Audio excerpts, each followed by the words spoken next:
සුබ දවසක් හැමෝටම. රොසිදු බබාවත් ලෑස්ති කරගෙන අද මේ යන්න හදන්නේ විශේෂ ගමනක්. බබා පුංචිම කාලේ අසනීපෙන් හිටපු නිසා අත්තම්මා බාරයක් වෙලා තිබුණා. අද යන්නේ මේ බාරය ඔප්පු කරන්න. මෝදර තියෙන ගර්භවාස දේව මාතා පල්ලියට තමයි අපි දැන් මේ යන්නේ.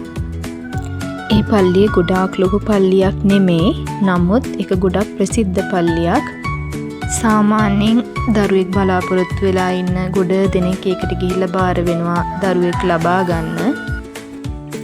අත්තම්මා නම් රොසිදු බබාට බාර වෙලා තිබ්බේ අසනීපේ හොඳ වුණාට පස්සේ ඇවිල්ලා තොටිල්ලේ තියනවා කියලා. අපි දැන් මේ ඇවිල්ලා ඉන්නේ පල්ලියට. මේ පල්ලිය අවුරුදු 160ක විතර ඉතිහාසයක් තියෙන පෞරාණික පල්ලියක්. මේ වීඩියෝ එක මම ඔයාලත් එක්ක බෙදා ගන්න හිතුවේ විශේෂ හේතුවකට. ඒ තමයි කාලෙක ඉඳලා පුංචි දරු පැටියෙක්ව බලාපොරොත්තුෙන් ඉන්න පිරිසකුත් ඉන්නවනේ. ඉතින් ඒ වගේ කෙනෙකුට මේ පල්ලියට ඇවිල්ලා භාරයක් වෙන්න පුළුවන්නේ. ඒ අදහසින් තමයි මම මේ වීඩියෝ එක ඔයාලත් එක්ක අද බෙදාගන්නේ. මේ පල්ලියේ ඉන්නේ ගර්භාස දේව මාතාවනේ. ඉතින් දරුවන් බලාපොරොත්තුෙන් ඉන්න ගොඩ දෙනෙක් මේ පල්ලියට ඇවිල්ලා බාර වෙනවා. ඒ වගේම කියන්න ඕනේ බාරයක් වෙද්දී හිතේ විශ්වාසය ඇතුව බාරයක් වෙන්න. එතකොට තමයි ඒක ඉක්මනින් හරියන්නේ. අපි ආවේ නත්තල් කාලේනේ. ඉතින් පල්ලිය ලස්සනට සරසලා තිබුණා. මේ තියෙන්නේ පල්ලිය ගවලෙන. අපි යමු පල්ලිය ඇතුළට. මේක පුංචි පල්ලියක්. දැන් නම් නත්තල් ලස්සනට සරසලා තියෙන්නේ. රොසිදු බබාගේ අත්තම්මයි නැන්ද කෙනෙකුයි එක්ක තමයි අද අපි ආවේ.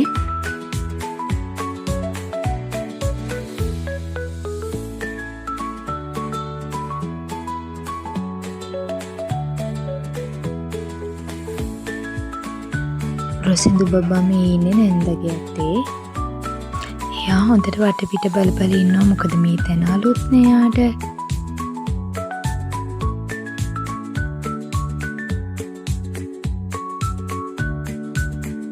අපි දැන් මේ යන්නේ බාරය ඔප්පු කරන්න.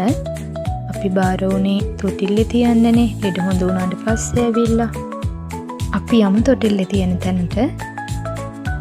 බබාව තොටිල්ලේ තියන්න තමයි දැන් මේ ලෑස්ති වෙන්නේ. ඔයාලට මම වීඩියෝ එකේ මුලින්ම කිව්වේ පුංචි පැටියෙක් බලාපොරොත්තුෙන් ඉන්න අය ගොඩාක් මේ පල්ලියට එනවා කියලා. මේ තොටිල්ලේ ගැට ගහලා තියෙන්නේ ඒ වගේ අය ගැට ගහපු පඳුරු. රොසිදු බබාව තොටිල්ලේ තිබ්බට පස්සේ හරිම නිදහසේ එයා හිටියා තොටිල්ලට වෙලා. ඉතින් අපි ටිකක් වෙලා බබාව ඒකේ තිබ්බා යාට නිදහසේ ඉන්න.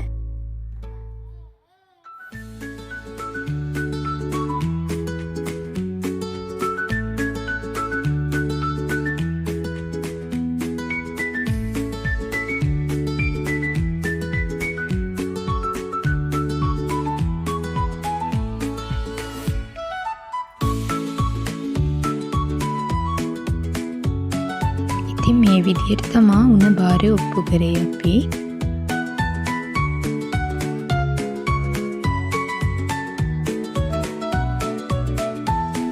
දැන් ඉතින් මේ ඔක්කොම වැඩ ඉවර කරලා අපි ගෙදර යන ගමන්.